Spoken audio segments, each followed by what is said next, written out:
नमस्कार साथियों। स्वागत है आपका सैनिक हनुमान यूट्यूब चैनल में और शानदार नमस्ते आप सभी को। आज आपके लिए खबर और जो बड़ी उस खबर के बारे में उत्सुकता सभी में बनी हुई है, जो भी जितने भी एम्प्लॉयज हैं, सर्विस में हैं या जो रिटायर्ड हैं, वो सभी के अंदर एक उत्सुकता बनी हुई है कि भाई डी हमारा कितना आएगा 1 जुलाई से।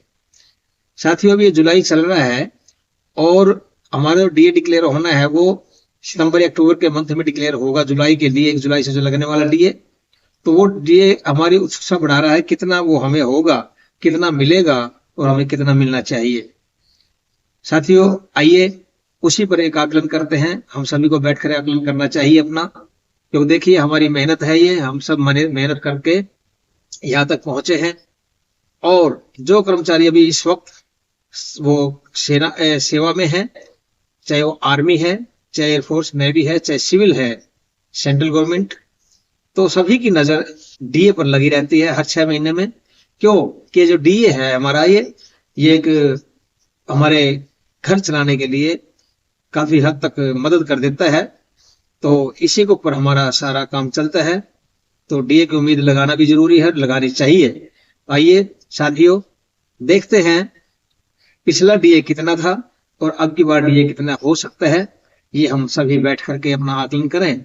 तो आपके सामने ये जो स्क्रीन के ऊपर चल रहा है, मैं दिखाऊंगा इसको, तो आप देखिए, साथ में अपना आप सोचिए कि यह कितना सही है कितना गलत है। तो डीए देखिए, अभी ये अंदाजा है हमारा, पक्की नहीं कह सकते, लेकिन जहां तक जो महंगाई कितनी आ सकती है वो भी अंदाजा ही है। क्या अब तो सारी चीज सस्ती हो जाए, लेकिन उम्मीद नहीं है कि इन दोनों में कोई चीज सस्ती हो जाएगी। तो महंगाई बढ़ने की आसार है। तो महंगाई बढ़ेगी तो हमारा जो डीए है वो भी बढ़ेगा। तो वो कितना बढ़ेगा, कितना रहेगा और उसका बेस क्या होगा, वो देखिए इस वीडियो के अंदर। और अभी देखिए आपके सामने स्क्रीन पर आएगा। तो ये मैं लेके चलता हूं आपको कैलकुलेटर के पास। तो ये देखिए हमारा जो कैलकुलेटर है साथियों, ये जो हमारा हुआ था डीए, पहले हमारा इसके अंदर जो हुआ था 55%। ये 55% क्यों हुआ था कि हमारा जो दिसंबर का जो एआईसीपीएन महंगाई का सूचकांक था, जिसको ऑल इंडिया कंज्यूमर प्राइस बोलते हैं, एआईसीपीआईएन, तो वो जो क्या है वो था हमारा 143.7 था। ये आप देखिए इसके अंदर देखिए। उसके बाद ये जाकर के जो डीए का सूचकांक आया था वो 55.99 आया था। तो गवर्नमेंट क्या करती है, जो पॉइंट के आगे जितना भी फिगर होता है उसको देती नहीं है। अगर माने तो 50 से अगर ज्यादा होता है तो मिलना चाहिए।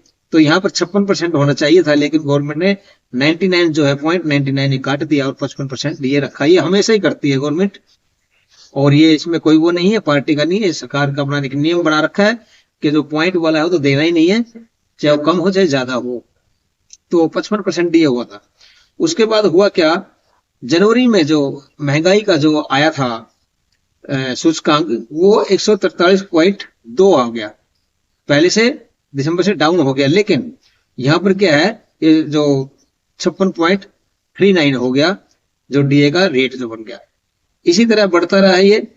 यहाँ पर फरवरी में 142.8 हुआ, तो यहाँ पर ये बढ़ गया 56.72 आ गया।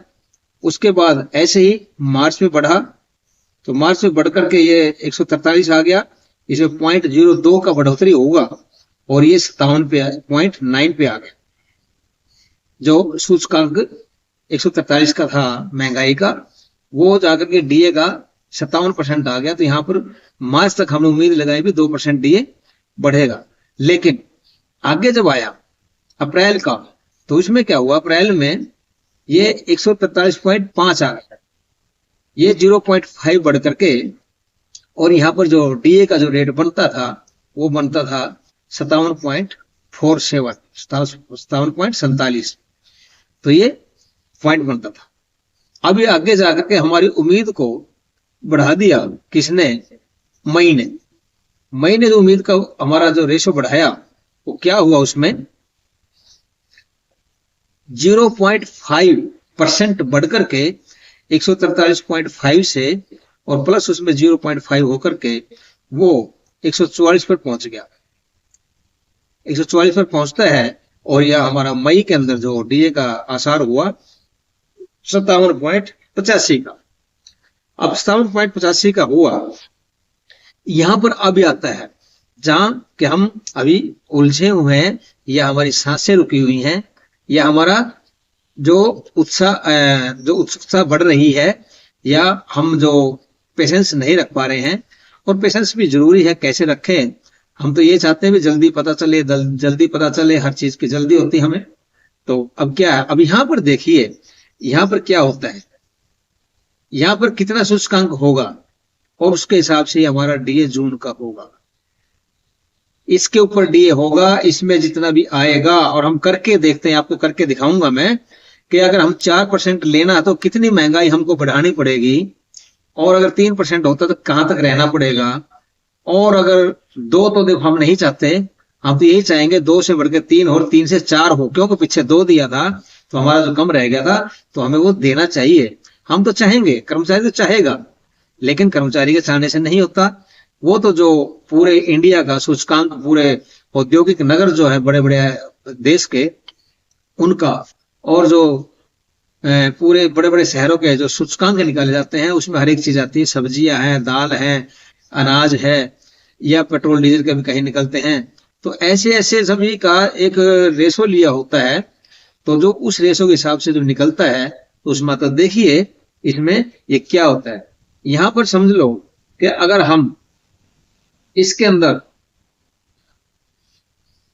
अंदर हम अगर ये हमारा 144.0 है, तब हमारा ये कितना आया हुआ है, 144.0 पे से 57.85 आया हुआ है।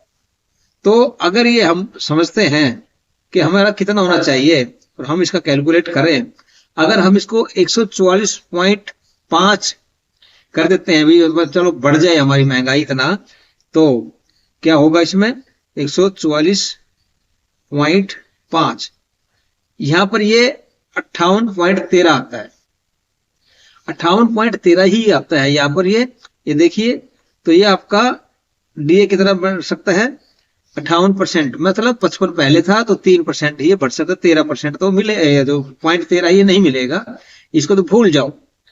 तो ये 144.5 अगर बढ़ता है, उसके बाद अगर देखिए हम इसको क्या करते हैं, इसको अगर हम 150 भी ले जाते हैं, अगर हम 6% महंगाई बढ़ा देते हैं, अगर 6% महंगाई बढ़ा देते हैं, तो भी हमारा 58.64 ही आता है, 58.64 ही आता है ये। तो ये 3% से ज्यादा जाने वाला किसी भी हाथ में नहीं है, क्योंकि 6% महंगाई बहुत ज्यादा हो जाए, तराई मच जाएगी। इसी तरह अगर हम लेते हैं इसको, अगर हम इसको 155 कर देते हैं, तब जाकर के हमारा ये कितना बनेगा, इसमें ये 59 पॉइंट बनेगा। यहां पर आगे हमारा 4% हम मान सकते हैं कि 4% बढ़े, लेकिन 144 से और 155 हम अगर करते हैं तो कितना फर्क पड़ गया,